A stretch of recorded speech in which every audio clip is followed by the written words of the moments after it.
today's chess video, we'll look at the top 10 traps in the Queen's Gambit. The most popular variations from here are the accepted line, the declined variation E6, the Slav defense C6, and the Albin counter gambit. We'll first look at 5 traps for black and then 5 for white. Let's begin with the most beautiful trap. We'll start with the Albin counter gambit. White takes and then d4. This is all standard stuff. Now here the most popular and probably the best move is knight f3. But the second most popular move, which quite a lot of people play, is e3. The idea is that this pawn is restricting white's movement of the knight, so he wants to get rid of it and e3 is the best option. But here's where you can start setting up your trap. First bishop b4 check. Blocking with the bishop is the most obvious response. And now we pick up this pawn on e3, enticing white to grab this free bishop. If he tries to be greedy and goes for it, then he's gone. Let me show you how. First pawn takes, it's a check. The king has to support his partner, so king e2. And look, now if you take the knight and promote to a queen, then white can simply exchange the queens first. It's a check, so you'll have to take back, and then he takes your other queen. If you look at it, the game is almost equal, but we want an advantage, a really big advantage. Therefore, in this position, the killer move is to take on g1, but promote to a knight and not a queen. Now this is a check, so white can't exchange the queens. So say for example, rook takes, then you have the bishop check, and it's goodbye to the queen. In this position, even if he plays king e1, you still have queen h4 check, and if king d2, then knight c6, you can activate the bishop, maybe even castle on the queen side, and just destroy the king. I want to go back to this position. Now here, even if he does not capture the bishop and instead takes the pawn, still you have queen h4 check, and then you can come to e4 and attack the rook. This is still a better position for black, so even if white doesn't fall for it, you'll still have an early advantage. Alright, now let's look at another cool trap in the Albin counter gambit. After white takes, pawn d4 and then knight f3 attacks the pawn. Knight c6 defends it, and now instead of e3, white can also think of developing the knight this way because this square is covered by the pawn. Then queen e7 is something I would go for, and here there are many ways in which white can go wrong. We are putting pressure on this e5 pawn and also looking to attack along this lovely diagonal. And if white is really concerned about this, then a3 is the move you will most often see. In which case you can capture this pawn and he captures your pawn. But that's a big blunder. It's curtains for white. Can you find the crushing move for black? Yes, it is knight to d3, and that's a stunning smothered checkmate. He just can't take with the pawn because it is pinned to the king. Moving on, now let's look at one of the most famous traps in the Queen's Gambit decline, which starts with e6, knight c3, knight f6. Both sides are eyeing down the center. Then bishop g5 pins the knight, and here you play this cunning little knight to d7. Now it might seem that after takes, white can easily capture this pawn because this knight is pinned to the queen, but that's a big blunder because you can actually take the knight. And if bishop takes queen, you first play bishop b4 check. The king has nowhere to go, so the queen has to sacrifice herself for her love. And ultimately, after all the dust has settled, you end up with an extra piece, which is almost a 3-point advantage. We call this the elephant trap. Anyway, let's move on to the next one. Similar to the previous variation, after the knight moves here, white might not fall for the elephant trap, and he might continue with a natural move like e3. Here you'll play c6, which is kind of similar to a reverse London setup. Knight f3 is again a standard response, and now you will play kind of a tricky move, queen to a5. We call this the Cambridge Springs defense. If white continues with the standard development of bishop d3 preparing to castle, then you can respond with d takes on c4. If he recaptures, then knight e4 puts a lot of pressure on this knight and at the same time attacks the bishop. It is very easy for white to focus all his attention on this knight, so many players play queen c2 adding a defender and at the same time attacking the knight.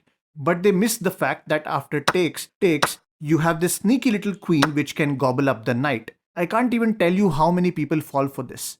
Anyway, going back, the best move here for white is actually bishop h4. So takes, then we have a queen check, and then white has to block with the knight to protect his bishop. But even if white plays this correctly, you're still up a pawn with some potential attacks along the queen side. Actually, there's one more beautiful line in the Cambridge Springs that I want to show you. Here, instead of taking this pawn, if you straight away play knight e4, then after bishop takes, pawn takes. Now since both these pieces are under attack, white can go knight e5.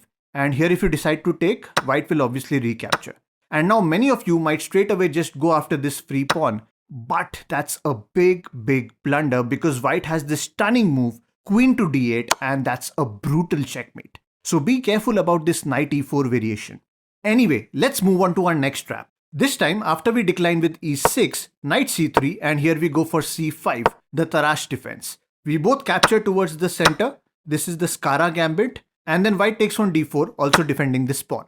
Now here we'll play knight c6. He can't take because the queen is hanging, so he goes back to d1. Pawn takes, queen takes. We won't exchange. Let's play bishop e6. After he takes, we get our rook on this open file, and it's all good till here. But here, if white is not careful and plays some random move like a3, you have the absolutely killer move, knight to d4, threatening not only a check, but that's actually a mate. There's no easy way for him to defend. Even if he tries to make some space for the king, you can still give a check and gobble up the rook. Going back, in this position, even a natural looking move like knight f3 gets him into trouble after you play knight to b4. Alright, now let's look at some traps for white. This is the queen's gambit, and now let's see what happens if black accepts this pawn. e3, and we are ready to take it back with the bishop.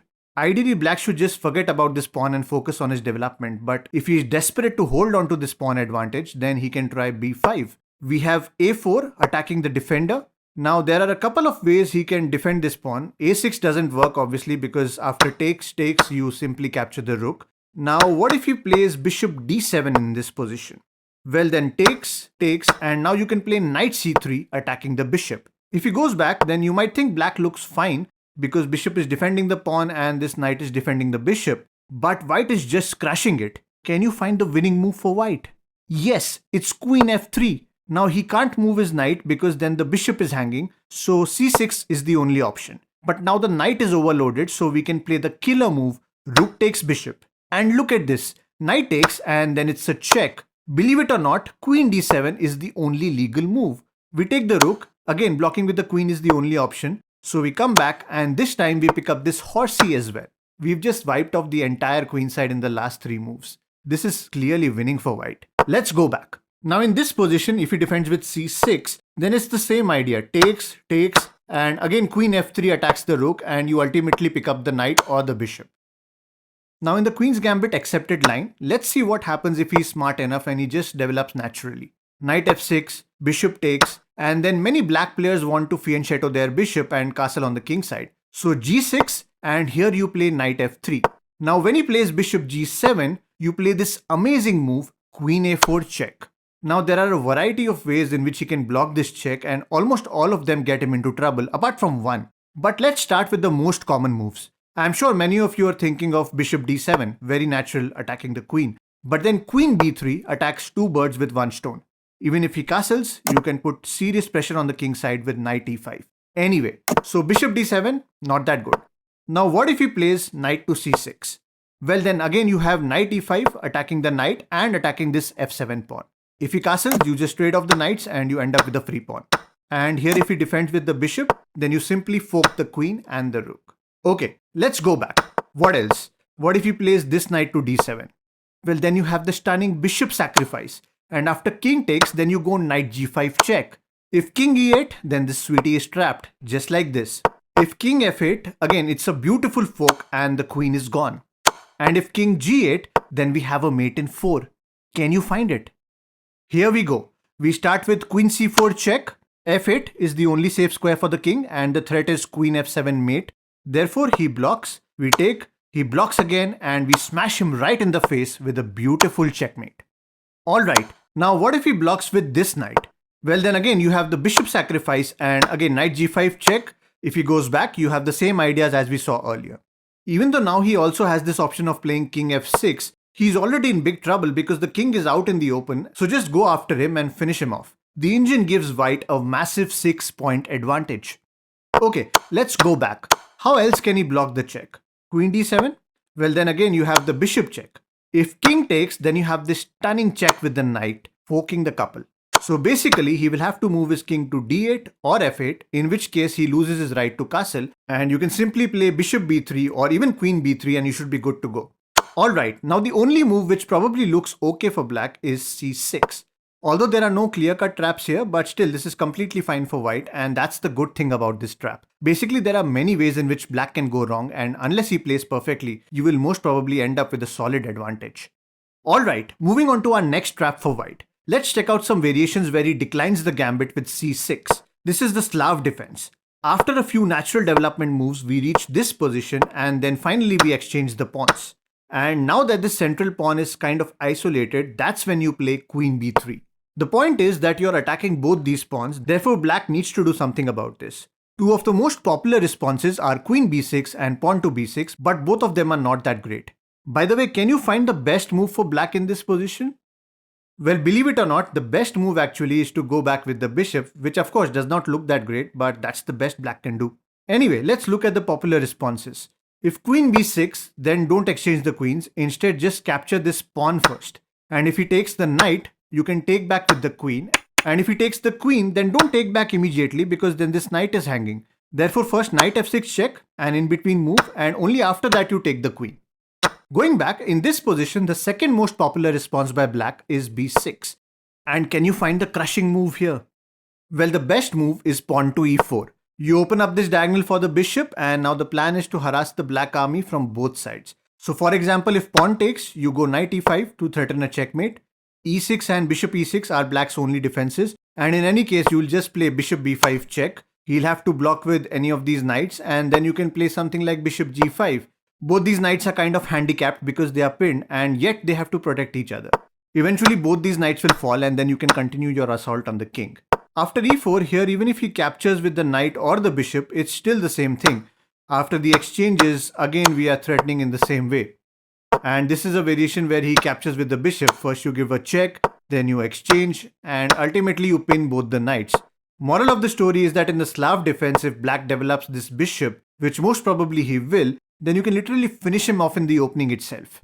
Okay, now let's look at another trap in the queen's gambit declined. So d4, d5, c4, and here black goes for the most common response, e6. In this game, you'll see a series of natural development moves like knight c3, knight f6, bishop g5, pinning the knight, bishop e7, breaking the pin, e3, opening up this diagonal for the bishop, black castles, we develop the other knight, knight b to d7, then we eliminate the central pawn, black takes back and we activate the bishop. Black gets his rook on this semi-open file and we do the same. Then c6 from black, he solidifies the center and prevents the knight from jumping into b5.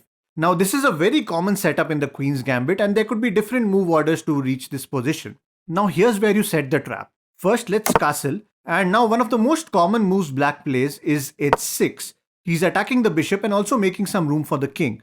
So we go back, and here many players are looking to get rid of the bishop pair, and for that they play knight h5, trying to exchange their knight for the bishop. But that's a mistake. Can you find the best move for white? Well, the brilliant move is knight takes on d5. He can't even think of taking the knight because bishop c7 and the queen is trapped. Therefore, taking the knight is not a good option. And even if he takes the bishop, you simply take back with the knight and your upper central pawn, which is quite a healthy advantage. Alright, let's check out our next trap. In this game, we look at the Albin counter gambit. The main line goes as follows. D takes on e5, pawn to d4, knight f3 attacks the pawn, knight c6 adds a defender, g3 planning to fianchetto the bishop, bishop g4 attacking the knight, also indirectly attacking this pawn, bishop g2, then queen d7 is the main move with the idea of exchanging the bishops. Now here castling would seem like a very obvious move, but if you want to surprise your opponent, you can go for h3. Now here many black players get confused and they are not sure how to respond.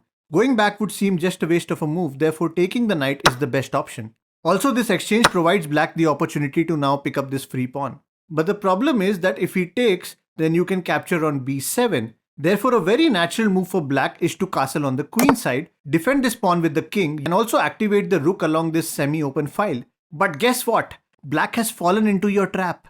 Can you find the winning move here? Well, the crushing move is bishop to g4, pinning the queen. But hold on, what if he blocks with f5? Will you take with the bishop?